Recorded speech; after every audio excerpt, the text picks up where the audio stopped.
Welcome to episode 13, Continental Drift Knits. I'm Lisa, and you can find me on Instagram at Continental Drift Knits, and I've got some more details below if you want to say hi. So here we are again. I think it must be 6 to 8 weeks since I've actually filmed. I only got my last episode up about 4 weeks after I filmed it. A lot of life has happened, and that's okay. A lot of knitting has happened, and that's okay too, obviously. Yeah, I'm here. I'm in New Zealand. I'm in a different spot. I'm not sitting in my egg chair. It's very squeaky at the moment, so I couldn't deal with the and so I decided to just sit on a coffee table, which is what I'm doing in my lounge room. So we're back in New Zealand, and we're here for a few more weeks, and then back in Australia for 10 days for some family events, and then home again in New Zealand for 3 or 4 weeks. No, a bit longer than that actually. Beginning of September through to the end of October, so about 8 weeks. And then back in Australia for a couple of weeks again, another bit of family time, and then back here for a month, and then we go back to Australia for 2.5 months. And the thing I hate most about being in 2 different places, and I am forever grateful, I'm not saying I'm not grateful and I don't like it, but is not having plants. I'm a plant person, and I just can't deal sometimes with not having plants. So this is my only plant. It's plastic, but it's green. So yeah, excuse my plastic plant, but it's the one thing, when we finally settle in one spot, I will have a house full of plants. I will love my plants. Well, I do love my plants when I have them. So I think if you would have seen very early episodes, the first couple of episodes were in the UK, and we had some amazing houseplants in the UK. And we had a lovely friend who used to come and water them when we were away, and so we loved having big plants and big palms and trailing plants. I miss them so much. Anyway, on with knitting rather than plants. This, my friends, I have knitted, completed and worn in between podcasts. I think I had started it in my last podcast. So back to details. So this is the Instant Crush sweater by Locatelli, and it's just been released, and it's part of her fluff ebook, and you can buy the pattern individually as well. So I messaged Tohi about a month before when I first saw it, and I said, if the test comes up, I would really love to test. I never assume that I'm going to get in, because, you know, they have 300 or 400 people apply, and basically I got in. I was so rapt. So I put some parameters around this. I thought, I've got a lot of fluff, and I don't want to buy anything. So when I got back to Melbourne last time, which is where I videoed the last episode from, I said, okay, I need this much fluff of each one. And I think I knit size, oh, my phone's there. I think I knit size 6, which I think was one size bigger than my,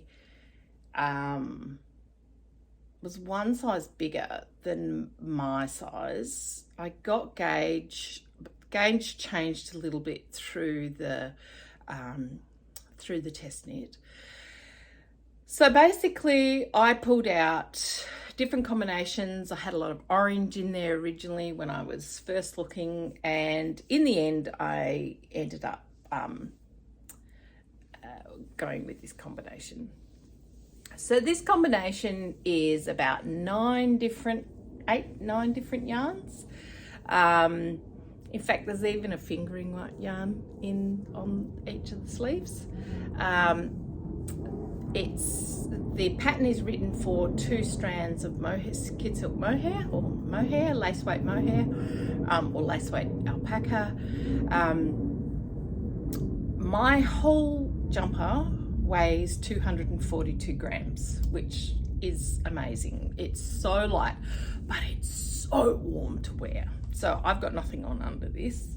It's about 10 degrees today here in Queenstown. It's quite warm actually, but I'm inside, and this would be too hot to wear inside all the time, keeping my house at about 20 degrees Celsius. So what did I use? So in the chocolate colour, I used some onion kid silk mohair that I had left over from another project for baby blanket, and I used some very, very ancient Rowan kid silk haze in cocoa, and I think I would have got that 15 plus years ago. And I've still got some. I didn't use it all. So I held the onion and the cocoa together. So if we go down the sweater, I used 2 strands of onion silk mohair in golden colour. The teal was really interesting. The teal was 4 different kid silk mohair. So there was Knitting for Olive, there was Drops Kid Silk, there was a Concept Cartier one. I can't remember. Actually, I never used that one. I pulled it out, but I never used it. And there was a Lang, I think. I'm not sure. It's all in my Ravelry page. You can go and have a look. And I just started holding 2 together. And I changed it throughout. So because you have to, I held on through those 2 stripes, but once I got to here, I mean, I broke the yarn through there. So, so the teals were just multiple teals that I put together. Oh, and going back to the golden, I only had 2 25-gram balls. So that's considered contrast 3, I think, or contrast 1. Can't remember which one my golden was. And I only had 2 25-gram balls, and I thought I might run out because I wanted quite long sleeves and I wanted it fairly long in the body. So that's my hip there. So I wanted it long in the body, and decided in the end to just add in an rainbow heirloom fingering gold strand that I had. So it's 1 strand of mohair and 1 of the 4-ply fingering just on that section there. Did change slightly. I felt it was a little bit wider at that point in the sleeve, but it sort of didn't matter. And as it turned out, I didn't need it. I had a tiny bit left over, and I probably could have got away. I would have been very close, but I didn't want the fingering weight, if I didn't need it, on the body. So what I did was I knitted down to about here, and then I knit the sleeves, and then I knit down for the rest of the body. The pale blue, which is almost a sea foam green, it's got a green element to it. It was Isaiah kid silk mohair. So all the details, all the weights that I used on my are on my Ravelry page. And if you've got any questions, I'm happy to help. There was a lot of ends. I didn't sew most of them in. It's kid silk mohair. And so essentially I just cut my ends off and tied them together. I can't see where I've done that. I might take a photo and show you because I've got nothing on underneath, so you don't want to see my belly. So that's my instant crush sweater by Joji Locatelli, and that's available now. It's a really lovely raglan pattern. It's very easy to follow. So there's pages and pages and pages of charts on the actual pattern, But your chart, as long as you identify the right charts, and I just circled it on my paper pattern, and I use a digital, so I just do I use markup on my iPhone and just mark which one was mine. And you tended to use the same. I know I better not say that because we didn't at one point. I was going to say use the same number. You don't always. But anyway, so it's all charted out. It's a raglan construction. And I love it. All my measurements are in Ravelry as well. So that's my first FO, and that was my major FO. I haven't done a lot since then, and actually I'm having a little bit of trouble. I've got 2 large projects on the go and some crochet, and I'm having some left wrist problems, and I have never ever had problems in my life, and it's sore, and I probably should give crafting a little rest, but I feel quite panicky about that because I knit every day, and I knit and crochet and make every day, and so I'm just a bit anxious, but it is starting to affect me down through there. And I'm thinking I probably should rest it a little bit, or at least find projects that are a little bit easier. As I'll show you some of my whips, and you'll see they haven't been easy ones as far as tension on my wrist goes. So I have also started personal training, and I do wonder whether, doing bicep stuff and tricep stuff and, all that sort of stuff is having an impact on my wrists too, because there's nothing else I've changed. Damn PT, goodness sakes, why do we have to exercise? Anyway, that's okay, we're there, we're doing it. So I have to be a little bit careful of that, and so I'm not really sure how I'm going to handle that, but I have a list today too. Ooh, who am I even organised? Right, my only other FO, my boys, so next week, oops, it's all tangled. Next week we are coming to Melbourne. We were hoping next Sunday to be doing nothing, but unfortunately we're going to see a football final. Both of my boys play for the same team, and it might be, might be the last year that one of them plays. He's 29 and he's just has his own business, and he's just finding a little bit tough in terms of where his interests lie. So the 2 brothers playing together is a very special thing, and we've been lucky enough to see them play together quite a bit. And my grandsons have recently got into their uncle's football, and their parents are very non-football-y. So I said I would make the boys a hat in their colours. So this is Tin Can Knit's basic beanie, and it's all acrylic, so she can throw it in the wash, and the pom-pom does come off. I've made it so it ties on. Whoops. But very simple, just from our big Black on Michael's Joanne type store. It's called Spotlight, just some Marvel 8-ply acrylic. So that's I was going to say it's an Instant Crush beanie, but it's not.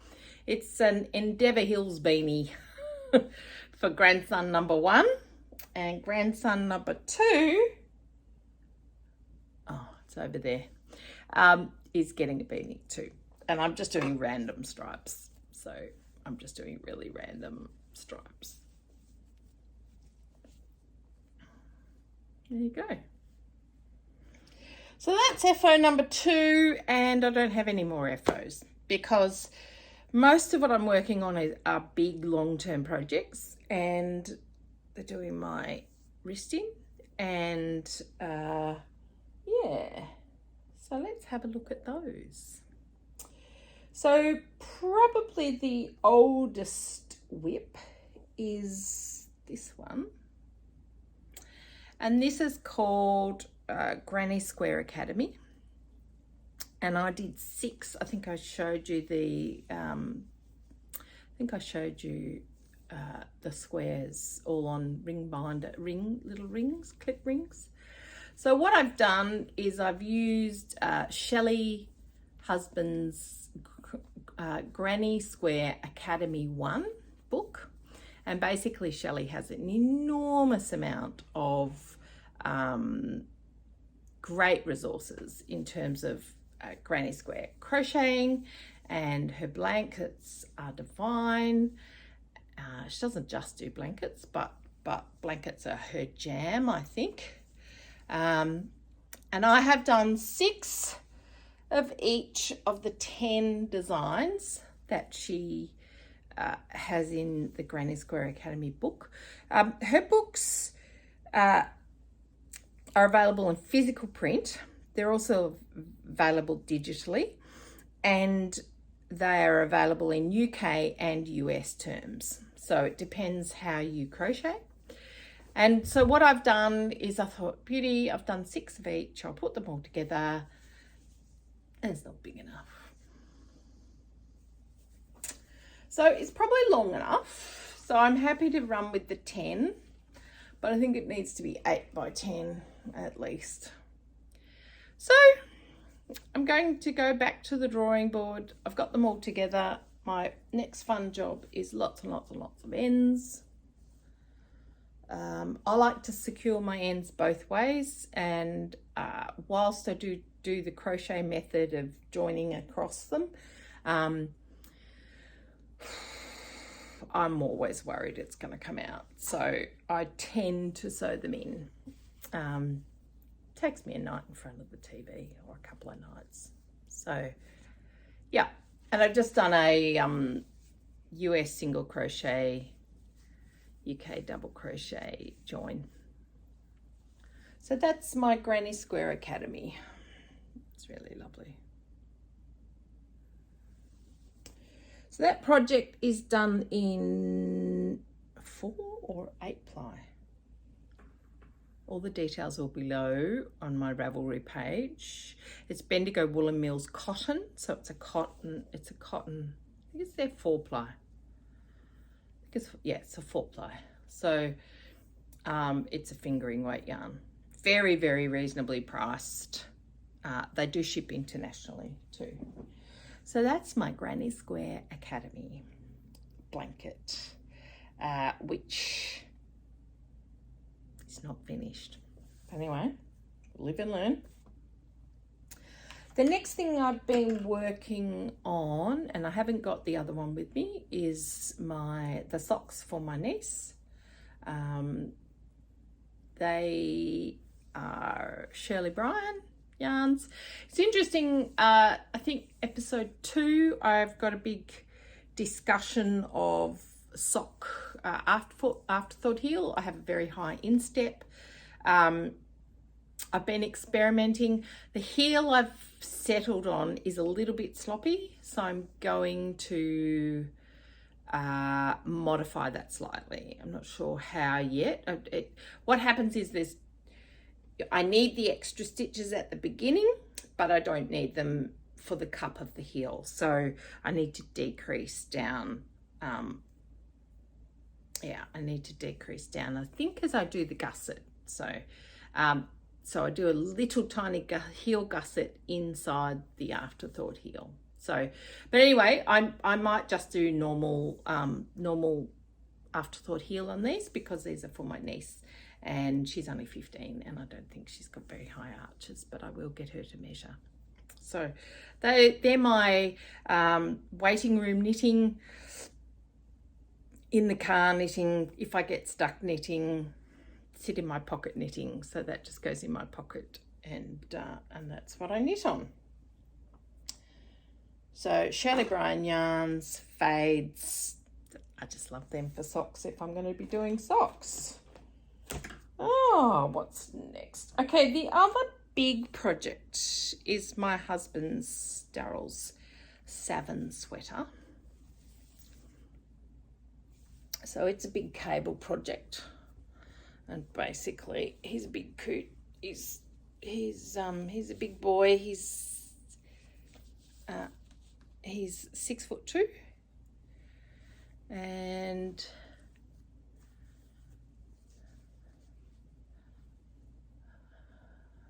anyway, so I finished both sleeves. I think I had that one finished previously. That one's been blocked, and I've started the body. This is the Saven Sweater by Meghan Babin, or Meghan Babin. I think that's how you pronounce her name. So she's one of the designers and partners. I think she's in Hudson and West. So this was designed for the Hudson West yarns, but I'm doing it in a woolen spun, where is it? Gilliatt. By Rerum Natura, and they're it's a woolen spun, so lovely. It's a very good sub for shelter if you're in the UK or Europe and you want a sub for shelter, because Brooklyn Tweed Shelter, the Gilliatt apparently is a very good one for that. So that's my Saven Sweater, belting through, and that grey is in Granit.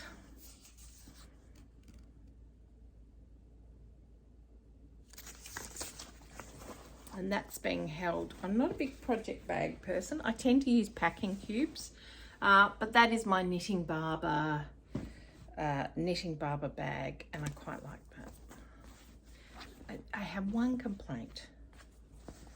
So you put it together like this. Okay. Now you're supposed to roll it down. It's good when there's no knitting needles sitting. Oops. Okay, so you're supposed to roll it down and then clip them like that. Okay, but as you can see, that's a bit faffy, so I don't tend to do it. But then I find if it's heavy, that snaps open. Actually, it's not doing it now. Yeah, there you go. So that's a bit frustrating because there's only one handle on one side. It does flap open. So I don't tend to take it out a lot. Not where I'm walking around anyway. So that's the Saven Sweater. All my notes will be below. If you find yourself watching this and you're quite enjoying it, could you hit the like button, the little thumbs up, and also if you're interested, subscribe. It's really interesting. The algorithm's a very weird algorithm. Last time I had a break and I came back, I got 4,000 views. No idea why. And then this time when I came back, I had a couple of hundred views. It's weird. So you can't read it. I'm doing this more as a knitting journal and saying hi to the people that that I know communicate with me, and I really love that. So thank you. All right. My other big project, which is the one I suspect is partially responsible for the hand, is my sister's, yes, she's a very lucky girl, Agnete Cardigan. So it's a petite knit pattern, has a double knit band as you go, and a brioche. It's a brioche knit. It is on 3mm needles, and it is using 2 strands of yarn. So it's quite a dense knit. I have check gauge again, and I have got gauge, but I find it very dense to knit. The biggest thing with this has been having to learn to brioche first, and secondly is learn how to pick up a stitch when I drop it. And so sometimes I will drop a stitch, it'll ravel down to here, and I'll have to use a crochet hook and figure out. And because it's brioche, you've got 2 rows effectively for each knit V, and so you've got to make sure you've got your yarn over before you loop through. It can be a bit tricky. And then I do weird things like that, which I'm not going to, oh, I might go back down and fix actually. It's on that side. So what I've done there is I've missed a small, but it is inside. I don't know whether you'll notice it. Oh, I can notice it. All right, got to fix that. Anyway, yeah, this is good. I love the fabric, and I love the, I don't mind the knitting if it was a bit less firm. So at a looser gauge, I can't obviously start a looser gauge now because I'm over halfway through the, you know, I'm halfway through the body part. So, well, a third of the way maybe. The instructions are really intense. I've actually taken to looking at the videos, that they're quite helpful. They're all in a Scandinavian language. It's Norwegian. I think she's in Norway. But there are subtitles, but it's just a little bit hard to look. So I'm going to actually I'm going to pick up for a sleeve. I've decided to do that because I think it will be interesting to see how I manage going in the round on brioche, and I've never done a brioche project before, so this is my first. And I'm just interested to see whether that's hard on the hands as well. I also suspect that by the time I get through the body, I'm going to be a bit frustrated. So Sleeve Island is not something I'm looking forward to. So I'm sort of thinking, well, if I have a go on some sleeves now and I can get 10, 20 centimeters done of a sleeve and then a bit done of the body and a bit done of the sleeve, it's just going to all grow together slowly. So, yeah, she lives in Vancouver, so winter time is coming up and I really would like to get this for her for winter. But I don't know. Depends on how the hands go. That's in Lang Super Light Alpaca and Rama Fennel Yarn. Got both of those from Little Woolly in Hastings in Victoria in Australia. So that's the Agnete Cardigan by Agnete by Petite Knit. So that's good. So I try and do a little bit on that each day. That's pretty much working at the moment. But my wrists are sore now and I've done a few, a centimetre or so on it today for 5 rows. So I might try and just cast on the, pick up the sleeves, do that successfully. It's Sunday afternoon. Oh, I should have said it's, I have no idea of the date actually. It was birthday week last week, so it's the 27th of August. Sunday the 27th of August. All right, so I've talked about the Saven, the Agnete, the Granny Square Academy, the socks. When my daughter and son-in-law and grandsons were here for 2 weeks, and it was crazy. So there was the 6 of us in a fairly small 3-bedroom house, and it's middle of winter here, so we had a few rainy days, but mostly we had a lot of fun, and they did really well. Oh, excuse me. Dear, oh dear. But my daughter's been talking all about Amy, her daisy blanket, and she doesn't like at this stage of her life dealing with wool because it's a pain to wash and dry and that sort of thing. So we actually decided to do it in Feels Like Butter by Lion Brand. So it's held double, and I've just been playing with some joining methods. This one's a cross, sort of almost like well, it's not a mattress stitch, but it's a crocheted method. And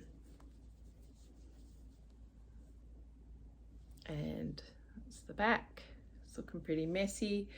I'm doing, so we got it all sorted. We did lots of tests and different things when she was here.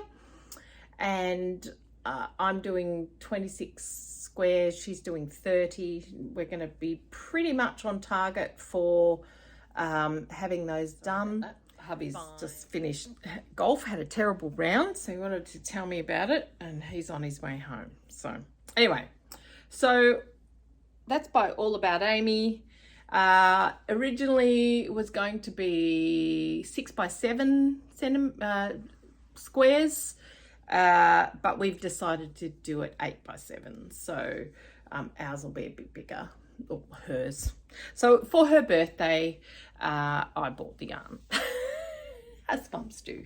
So that's, I don't know, I think it's the something daisy stitch blanket, or anyway, the details will be down below, as you know. And while we were sorting out that, this was our very first little piece, and I am riffing off this and just doing something else, which I won't talk about. I'll take some pictures later. All right. Oh, one more whip, which has sort of been an unfinished object. So FO is finished object, whip is work in progress, UFO is unfinished object, and FO is finished object. Someone asked me about that the other day. So I started last year, or early this year, working on a bits and bobs blanket. I think Ketu Knits was, Yana from Finished Knitting Stories on YouTube, she's Ketu Knits on Instagram, was doing one, and I started one in a marl using 4-ply Bendigo Woolen Luxury and Rowan tweed, I think, and I had so many balls of these in my stash, and I probably had them for 10 years, and so it was time to use them up.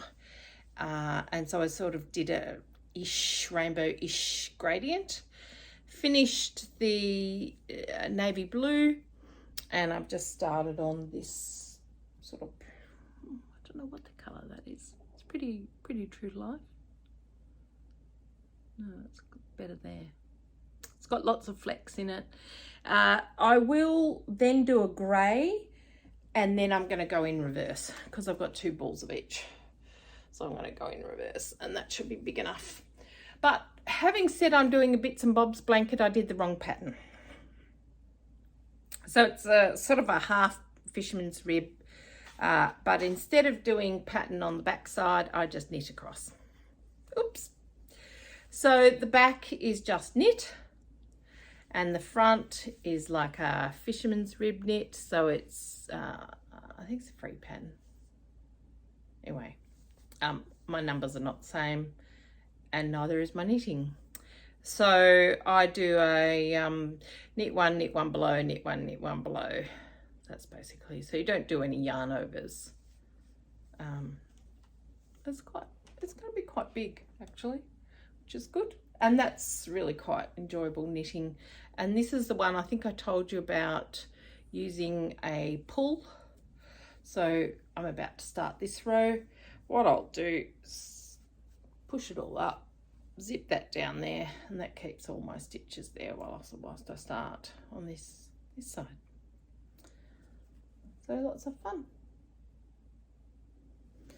I'm really enjoying that actually, and that will be a lovely blanket at the end. I should have, the ends are rolling in. I probably should have done an I-cord edging, but it is what it is, so that's fine. All right, the beanie has meant, so that's all my whips. That was enough for anybody. And to try and relieve my hand, I was doing some continental, so I did a little bit of this continentally using my left hand. And I rediscovered the Norwegian Purl, and I did a lot more practice with the Norwegian Purl on this, and I really enjoyed that. And I would encourage you, if you are trying to teach yourself continentally to knit, I've been an English thrower for 50 years, but I can continentally knit now, sort of.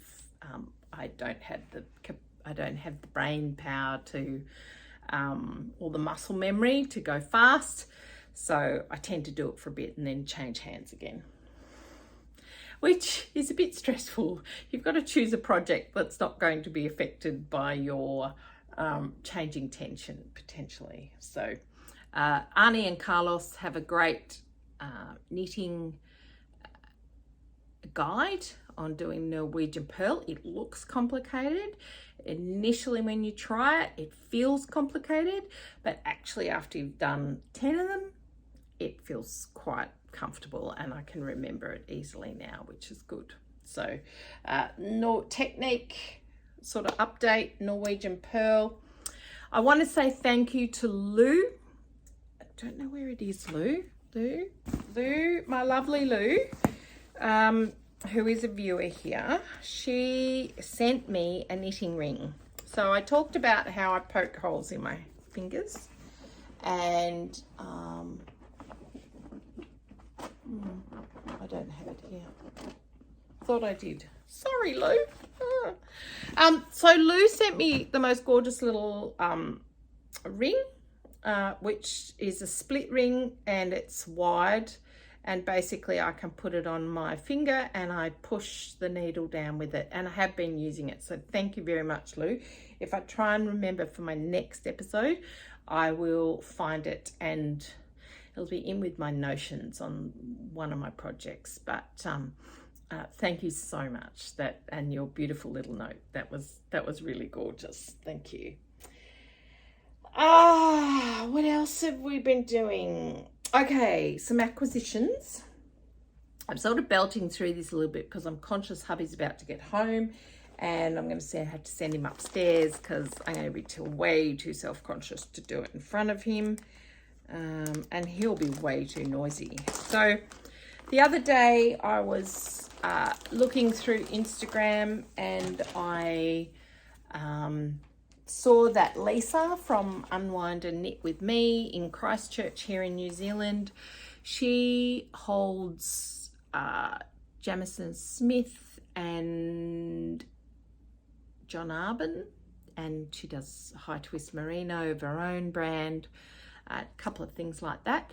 So she stocks John Arbin, Yarnadelic, Appledore and Exmoor Sock, and I have wanted to try the Yarnadelic for quite a long time.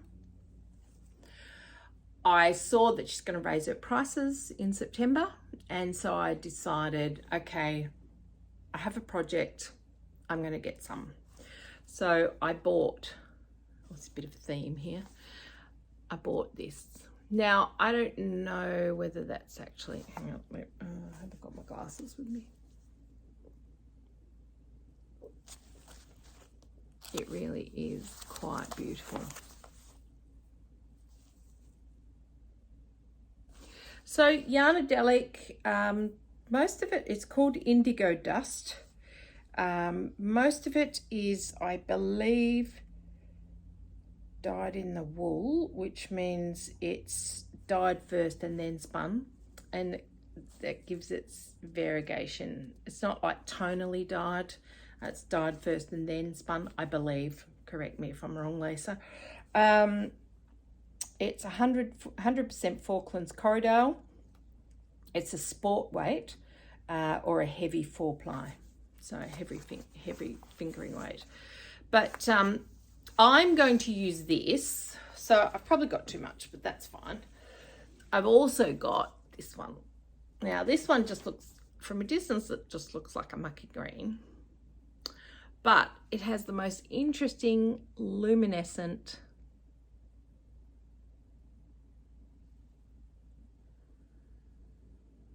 not sure whether we can see that. It has real luminescence. Anyway, it's way better in the flesh. It's got greens and reds and blues and yellows. It's quite incredible. No, I can't get the crispness on it. But it really is a stunning yarn. And so I got one skein of that for me. Don't know what that will be. Shouldn't do that. But anyway, but this is going to be... so some of you might know about, if you've watched past episodes, you'll know about my Naima pullover. Now my Naima pullover was supposed to be a fade. It's a Naima DK, 2 strands held together of 4-ply fingering weight, and I was fading it down. Anyway, it got put in the naughty corner. It's back in Australia. I got right down to here and I don't like it. It's pulling and it's horrible. So what I'm going to do is I'm going to work with this as a contrast yarn, and I'm going to do an EXP sweater. So there is a Sana and Co Cal going on at the moment.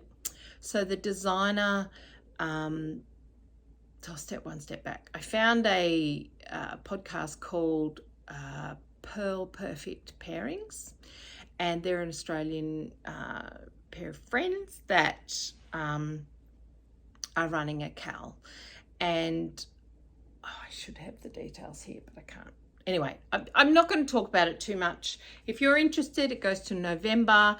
I'll put the details below and you can decide whether that's something you're interested in. If I do cast it on, I will talk about it. But I just worry that I talk about these things and then don't do them. So it's a brioche high neck sweater. I'll put a picture of it here. I'll put the name of the designer here because I'm not going to do it justice.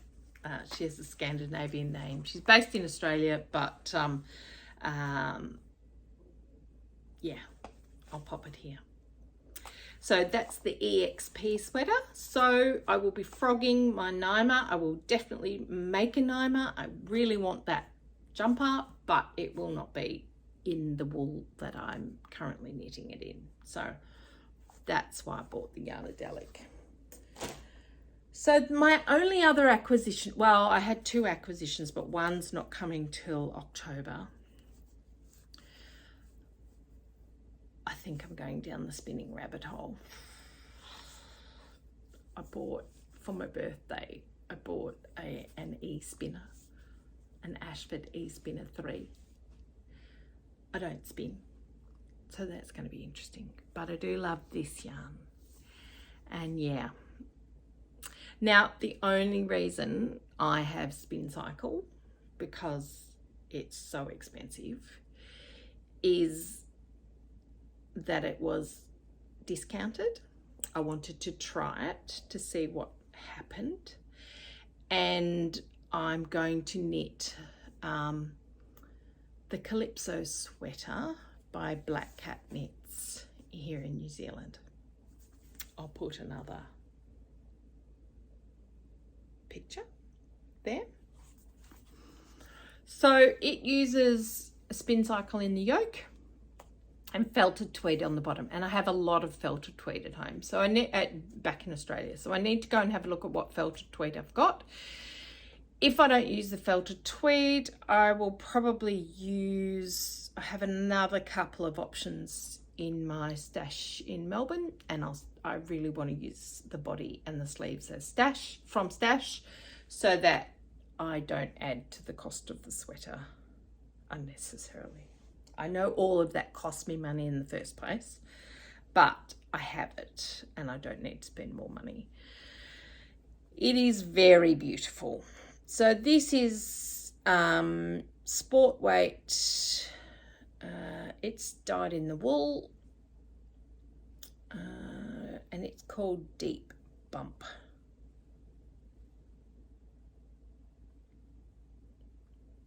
Bit of a theme again. Like my blues and greens and golds. So, Ooh. Ooh. That would look amazing.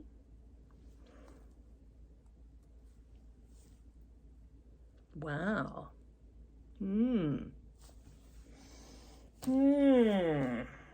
Yeah, that not so much. But I just threw that down. Haven't put those together before.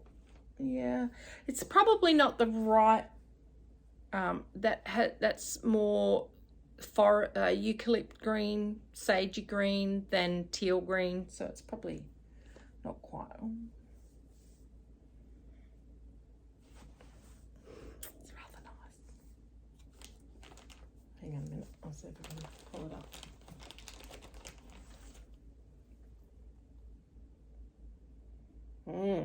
Anyway, so that was my only other, that was my other acquisition.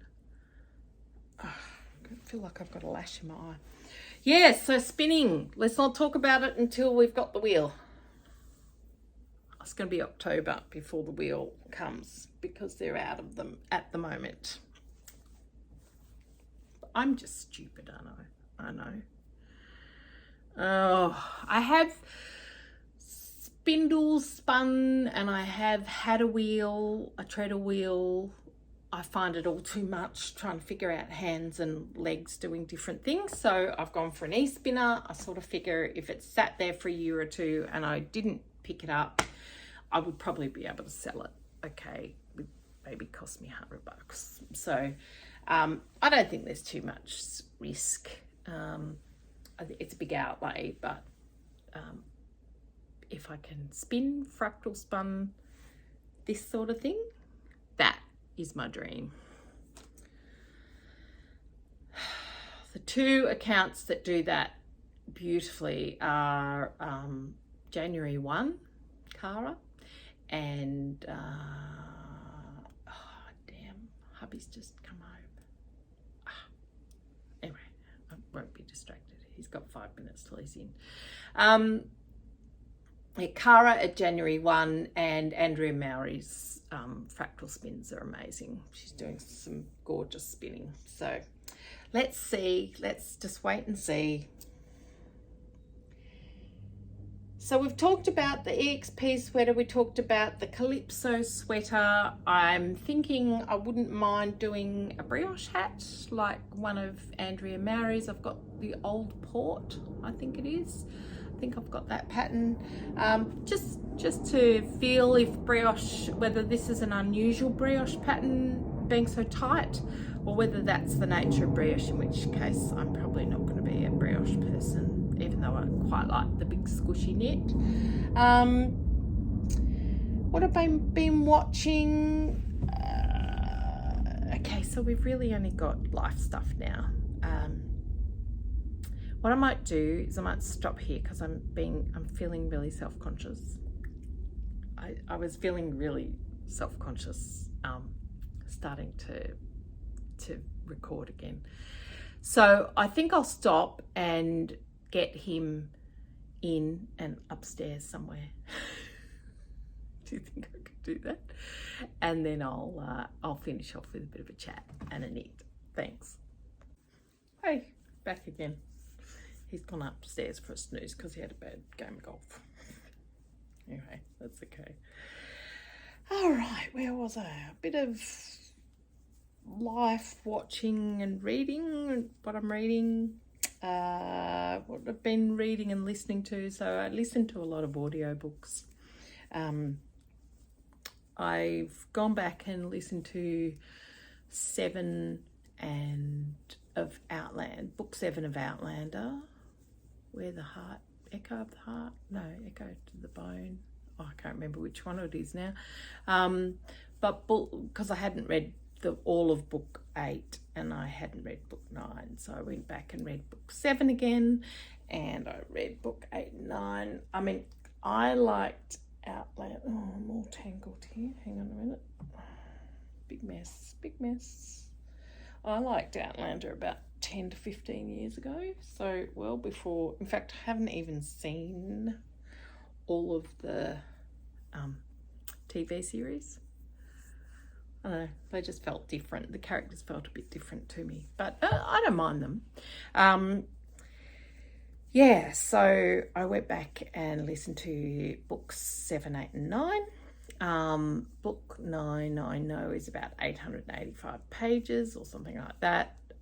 It's a lot of people tend to think they're tedious. I like the minutiae that Gabaldon talks about, and there's lots of characters, and yeah, it's historical fiction, but it's got a fantasy element.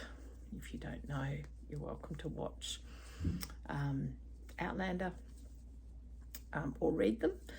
The other ones I've been reading, I read the Fourth Wing by Rebecca Yarros. I listened to it on Audible. She's a bit dramatic, the narrator, so I think I probably would have preferred to read that one, but it was all right. It was fine. It was good. Looking forward to the new one out in November. Oh dear. Excuse me.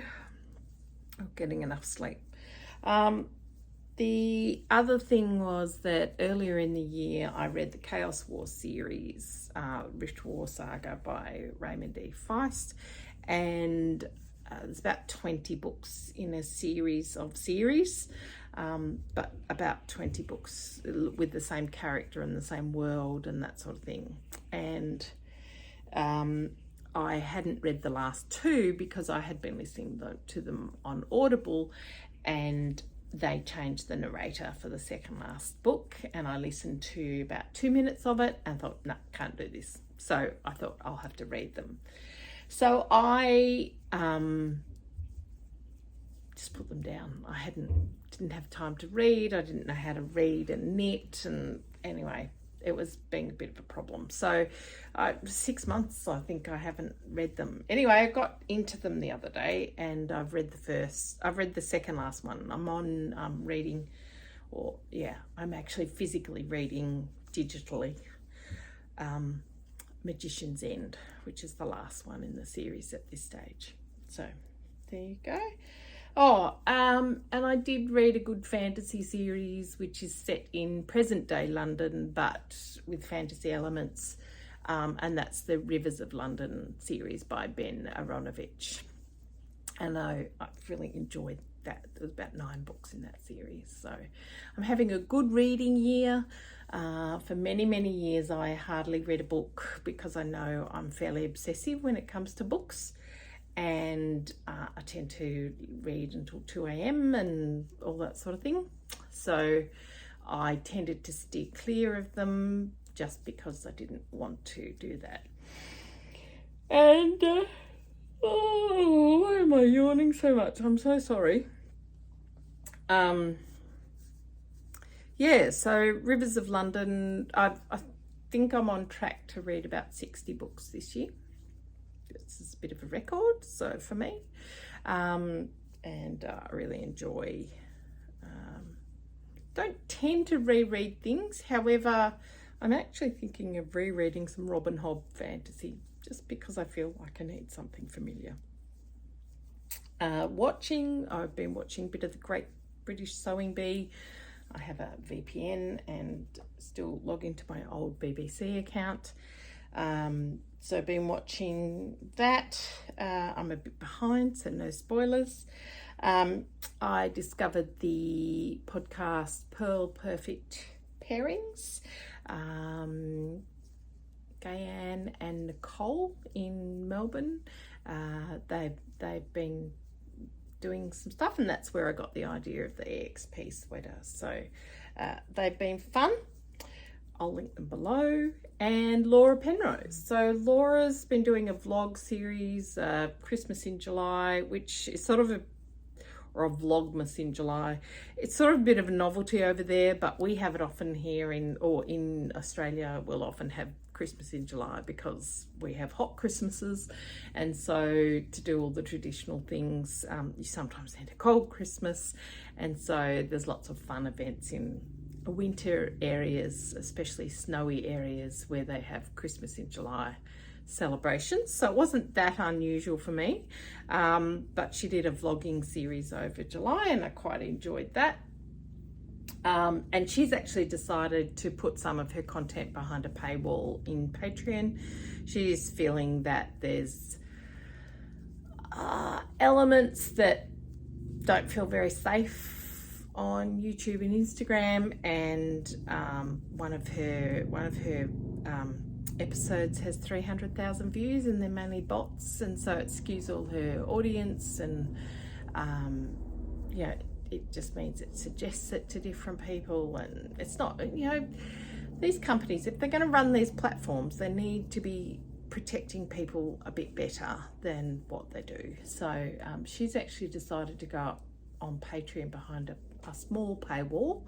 I've decided to try that and haven't got to her content yet, but that's the problem with Patreon. I've been a Patreon for fruity knitting for a long time. I've actually just recently stopped that one because I don't watch it as much, and I have decided to limit how much I do on Patreon.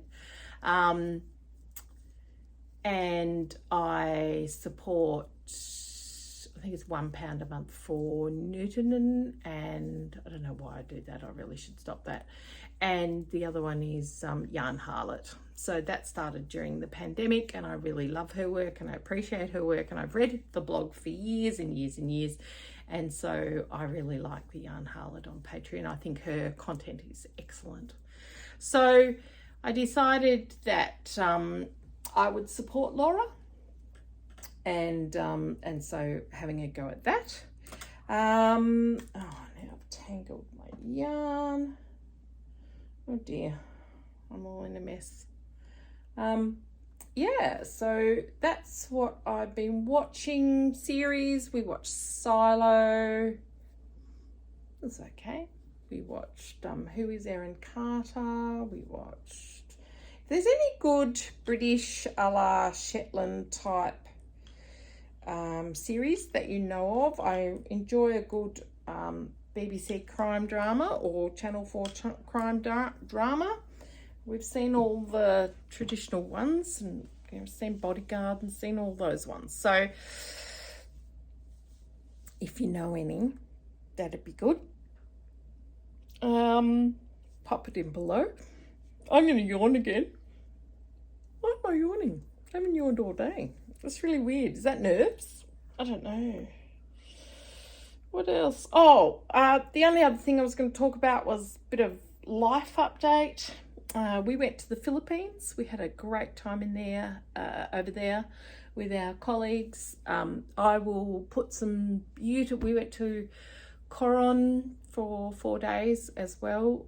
We went with our staff and our senior staff, and we had the most amazing time. And if you can ever visit there, it is just stunning. We went snorkeling, and I don't snorkel, but we had an absolutely amazing time. So I'll put some footage up. It's really stunning.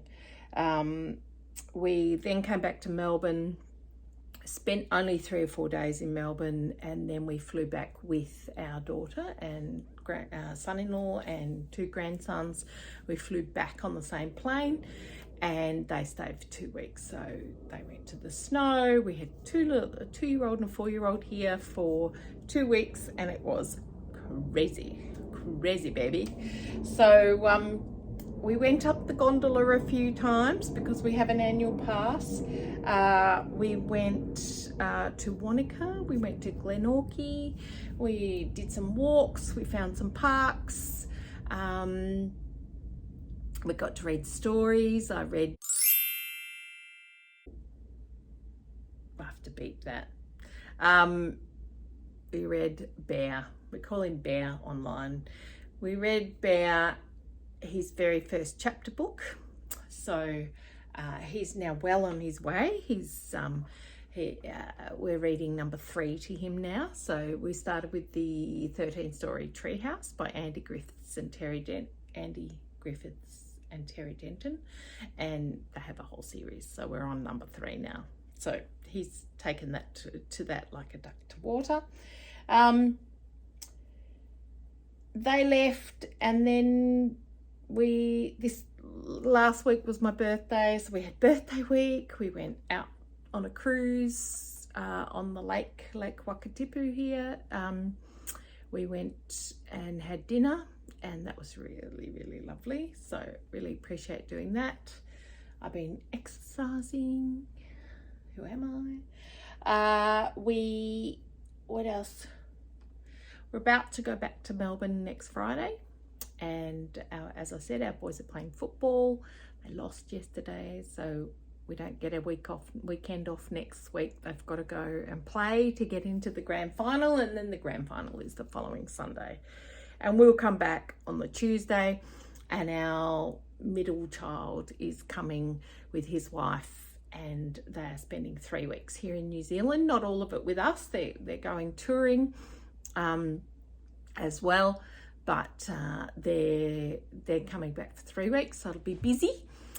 And when they leave, that's the beginning of October, we've got about 3 weeks, maybe a bit more, maybe 4, and then we go back to Australia for 12 days, 10 or 12 days, back here for most of November, and on the 10th of December then we go for summer to Australia for 2.5 months. So I've got everything planned out till the end of February. So oh my gosh. The downside of that is you don't tend to, people can go, oh, you've got such a busy life. It's crazy. You see so many things and how amazing. And yes, it is. And we're very, very lucky. I think the things that you don't get is you don't get a sense of community because you're not in one place long enough to establish a community. I haven't found a knit community here. If anyone knows of a knit community in the Queenstown area, say within half an hour, happy to drive. Yeah, so you miss community. Obviously when we're in Melbourne, we don't miss family. But I miss plants and I miss community. I miss growing things, growing tulips, growing vegetables, all that sort of stuff I used to do. So I miss some of those, but we all miss things. That's fine. And I've got amazing experience here, and very fortunate to be able to go back and forwards as we need to. So that's good. So I hope that you have a great week ahead. I'll try. I was terrible at editing this last time and getting it up, but I will try over the next 24, 48 hours to get it up. Might just simplify what I do and not try and edit too much, and go from there. All right. Have a great day.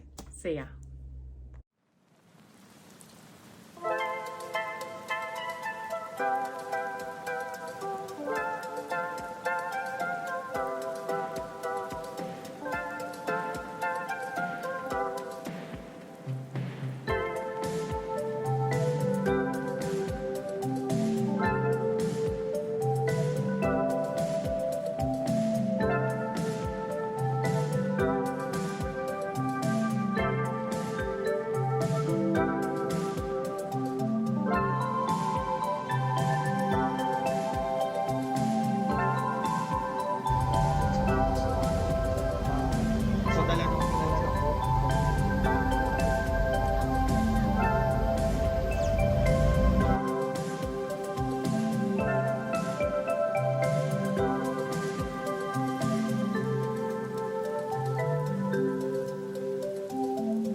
Way to go.